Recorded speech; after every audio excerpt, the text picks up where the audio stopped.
pinili ni Tigoy na bantayan ang bahay ng dilag. Pasensya na, pero ayoko nang magsinungaling sa'yo, Karina. Totoo ang paghihinala ng mga tao sa lugar natin na aswang ako. Pero hindi ako yung namiminsala. Maniwala ka sa akin, hindi ako masama. Hindi alam ni Karina kung anong sasabihin nun.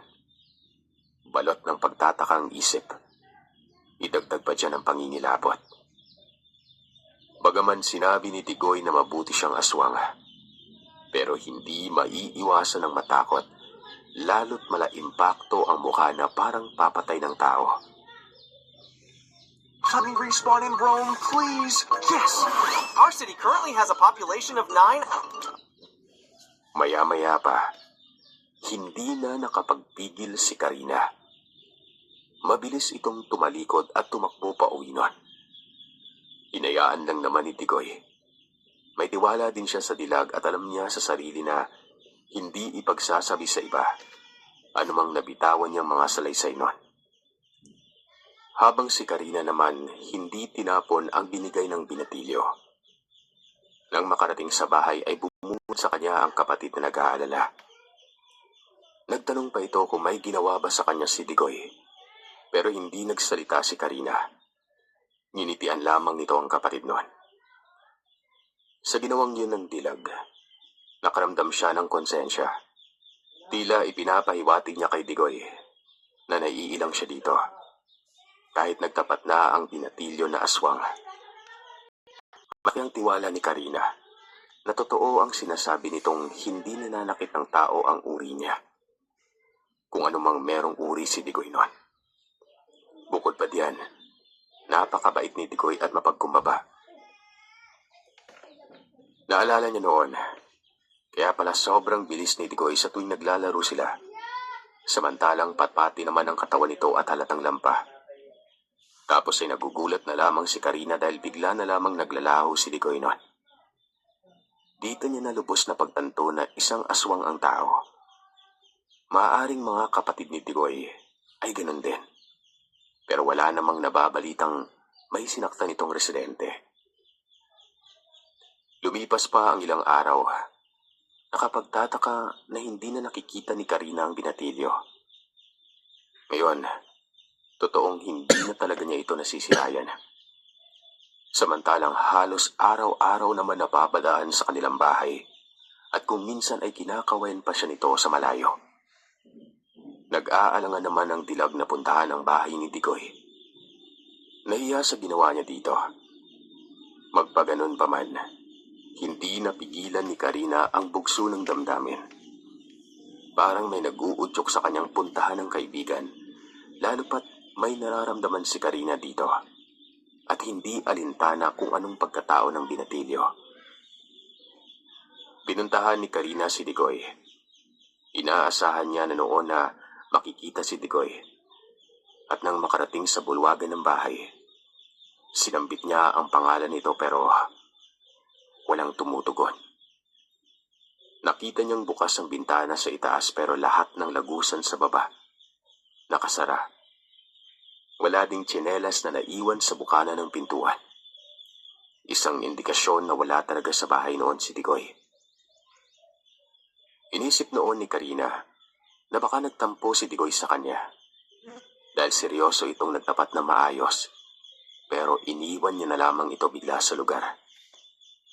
Baka nasaktan doon si Tigoy samantalang napakatagal na nila magkaibigan. Baka umalis na ito at hindi na babalik pa. Pero hindi naging dahilan ng lahat upang hindi niya hanapin si Tigoy. Ipinangako niya sa sarili, sa oras na magpakita ito sa kanya ay hihingi siya ng tawad.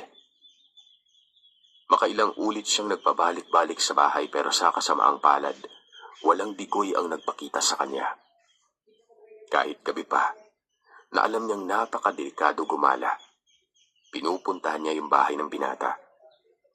Ito ay sa pag-asang baka tuwing gabi ay umuuwi ang binatilyo. Pero wala pa rin. Hanggang sa dumating na sa punto na maging sa karatig lugar ay nakakarating na si Karina. Matindi ang pagsisisi niya sa sarili kung bakit niya yun nagawa kay Digoy. Hanggang sa isang araw, inabot ng gabi ang dalaga nang bagatin siya ng hindi kilalang tao. Akala niya noon ay si Digoy na. Napakadilim kasi at hindi malinaw sa kanya ang mukha nito. Pero nang lapitan ni Karina ang tao, ganun na lang ang pagkawindang nito. Nang makitang napakapangit ng kanyang mukha. Napakahaba ng buhok na hanggang bewang. Lalaki, Mulaway. malaki ang katawan.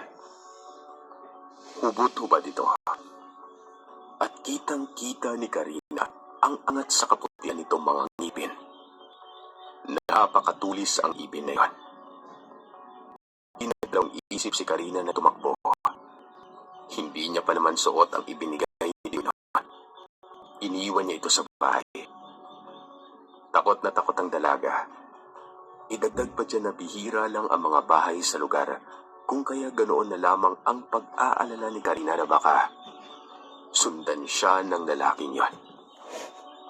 Hindi yun si Digoy, dahil ibang-iba ang pagiging aswang nito kumpara sa binatilyo.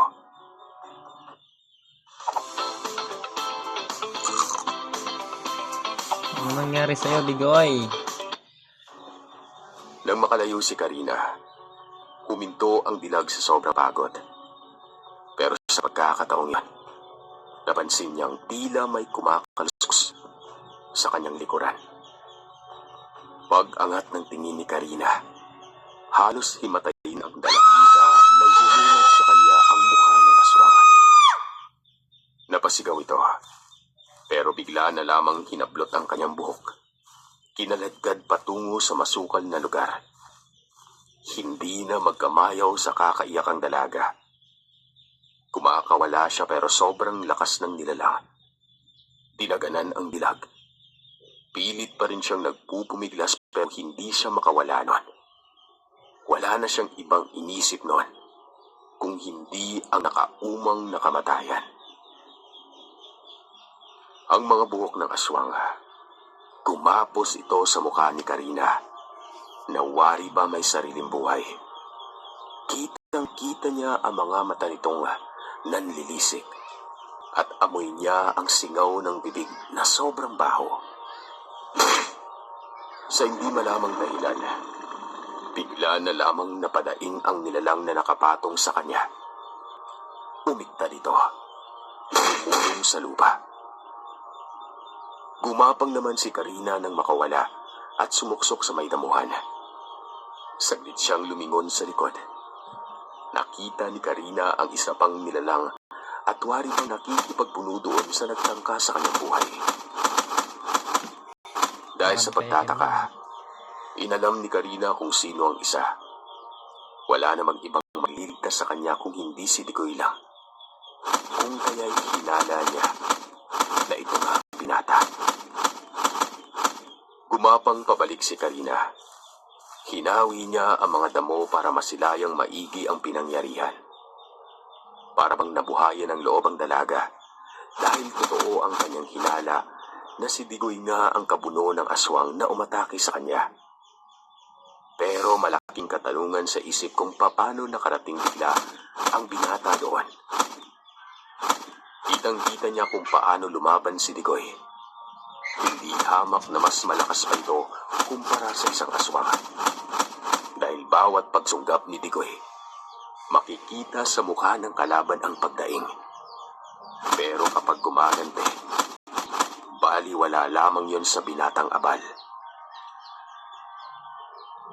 Walang sino mang mananakit sa kanya. Sabi ko na nga ba, makakarating din sa inyo ang balitang pagsalba ko sa dilag. Ano to? Subukan. Para saan? Para patunayan na totoong may aswang na nagpoprotekta. Bakit? Naaasiwa ba kayo dahil may maaaring humadlang sa mga kauri niyo mga kubura? Sambit ng boses na kahit gasgas at lumaki, halatang boses pa rin ni Digoy. Tama. Alam namin na nagtatago ka. Pero sa paligid lang kung nasaan naroroon ang babae, Hindi naman kami galit sa'yo. Kung hindi sa tatay mong marami nang napatay sa kauri namin. Napakagaling. Hindi man lamang namin matukoy kung saan nakatira. Ang maling hakbang mong pagsalba sa babae. Pagkakataon namin yon para tugisin ka. Kahit papano, makaganti kami. Hindi man sa ama, pero sa anak. Ganun ba? Tawagin mo lahat ng mga kauri mo. Sabay-sabay ko kayong pagpapatayin. Sagot ni Digoy. Sabay buwelong sunggap. Nasakmal nito ang leeg ng kalaban. Kagad namang binunod ito ni Digoy. Ayon kay Karina, napapikit umano siya ng mata dahil kitang-kita niya umano kung paano humiwalay ang ulo ng kalaban ni Digoy. Pagkatapos noon ay tahimik na naglakad si Digoy patungo sa dilim. Pero hinarangan siya ni Karina, dahilan naman para mapahinto ang binata nun. Saan ka pupunta? Iiwan mo na naman ako? Digoy! Huy, ano ka ba? Parang yun lang eh. Nagtampo ka na. Hindi ako kailanman nagtampo sa'yo. Alam mo, ugali ko. Hindi ako nawala. Nasa paligid lang ako lagi. Hindi lang ako nagpapakita dahil sa nalaman makakura ang pagsalba ko sa iyo sa mga lasing. May atraso sa kanilang tatay ko. Pinagpapatay kasi ng tatay ang isang kubura noon na patuloy pa rin sa pananalasa. Hindi ako nag-ingat. Soul? Hindi ko naisip na ang